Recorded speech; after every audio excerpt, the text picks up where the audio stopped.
देखिए, मुकेश जी के पिताजी की जो हत्या हुई है दुखद है। पूरे राज्य में लोगों ने उस पर टिप्पणी की है, मेरी भी मुकेश जी से बात हुई है। लेकिन ये समाज में फैले हुए व्यापक जो लॉ एंड ऑर्डर की सिचुएशन है उसको दर्शाता है। लालू जी के राज में अपराधियों का जंगल राज था, नीतीश के राज में अधिकारियों का जंगल राज है। हजामत तो जनता का दोनों में बन रहा है कि लालू जी के राज में जो अपराधी था वो रात में बंदूक के बल पर लूटता था। नीतीश के राज में जो अधिकारी है वो कलम लगाकर लोगों को लूट रहा है। नमस्कार, हमारा नाम है समरीन और आपने देखना शुरू कर दिया है लाइव सिटीज। देखिए, आपको मालूम है कि 15-16 तारीख की रात को वीआईपी सुप्रीमो मुकेश सहनी के पिता जीतन सहनी की बेरहमी के साथ हत्या कर दी जाती है, जिसके बाद आपने देखा था कि जैसे ही ये खबर फैलती है वैसे ही हंगामा मच जाता है, पुलिस अलर्ट मोड में आ जाती है और आपको मालूम है कि अब इस मामले का मुख्य आरोपी कासिम अंसारी भी पुलिस के शिकस्त में है। देखिए, आपको मालूम है कि मुकेश सहनी के आवास पर नेताओं का आगमन भी शुरू हो गया है और तमाम नेताओं ने अपनी अपनी शोक संवेदना भी व्यक्त की है। देखिए, बड़ी बात यह है कि इसी क्रम में जनसुराज के सूत्रधार प्रशांत किशोर ने भी मुकेश सहनी से फोन पर बातचीत की है, शोक संवेदना व्यक्त की है। क्या कुछ बातचीत हुई है मुकेश सहनी और प्रशांत किशोर के दरमियान? सबसे पहले आप सुनिए कि क्या कुछ बता रहे हैं इसको लेकर प्रशांत किशोर। देखिए, मुकेश जी के पिताजी की जो हत्या हुई है दुखद है। पूरे राज्य में लोगों ने उस पर टिप्पणी की है, मेरी भी मुकेश जी से बात हुई है।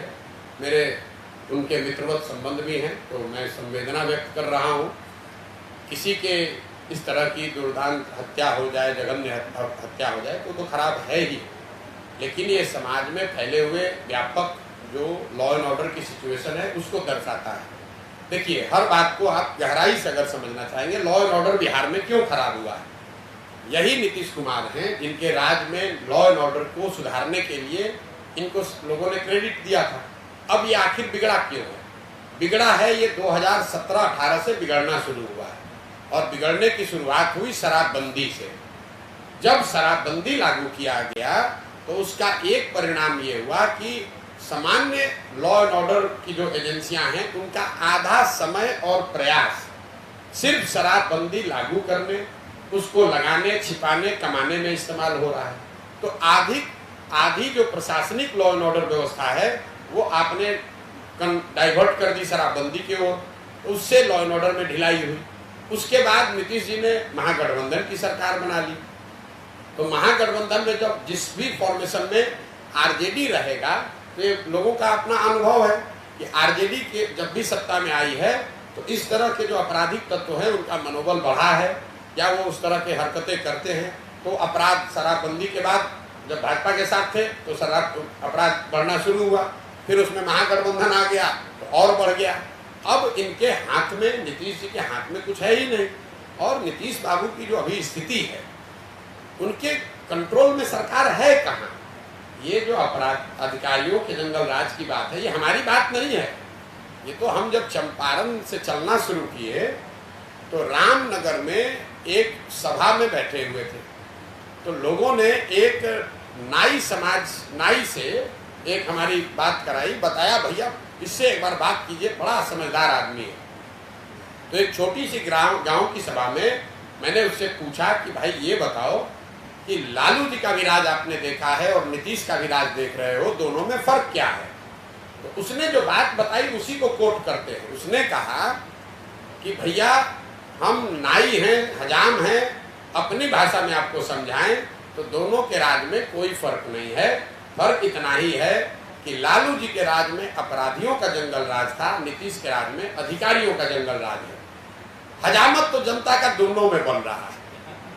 फर्क बस इतना है कि लालू जी के राज में जो अपराधी था वो रात में बंदूक के बल पर लूटता था। नीतीश के राज में जो अधिकारी है वो कलम लगाकर लोगों को लूट रहा है। लालू जी के राज में जो अपराधी था वो किसी से डरता नहीं था। नीतीश के राज में जो अधिकारी है वो भी डरता नहीं है। वो पैसा ले रहा है, आप जाइए कह जाओ जिससे कंप्लेन करना है कर लो। तो उसने ये बताया कि दोनों में फर्क कुछ नहीं है, जनता का हजामत, जनता की परेशानी दोनों में वही है, सिर्फ जनता को एक्सप्लॉइट करने वाला बदल गया। पहले अपराधी था, अब अधिकारी हो गया है, और बिगड़ती हुई लॉ एंड ऑर्डर सिचुएशन उसी का द्योतक है, क्योंकि अधिकारी जो है वो सरकार से अपने आप को ऊपर मानता है। तो सुना आपने प्रशांत किशोर ने क्या कुछ बताया है। देखिए, नीतीश कुमार को भी खूब घेरा है, राजद पर भी कई तंज कसे हैं, बता दिया है कि बिहार में अपराधी बेलगाम क्यों हो गए हैं, बता दिया है कि बिहार में क्राइम आउट ऑफ कंट्रोल क्यों हो गया है। तो फिर ये पूरी वीडियो आपको कैसी लगी, कमेंट करके हमें जरूर बताइएगा। तो ऐसे तमाम अपडेट्स के लिए ऐसे ही हमारे साथ बने रहिएगा और देखते रहिएगा लाइव सिटीज। बहुत शुक्रिया।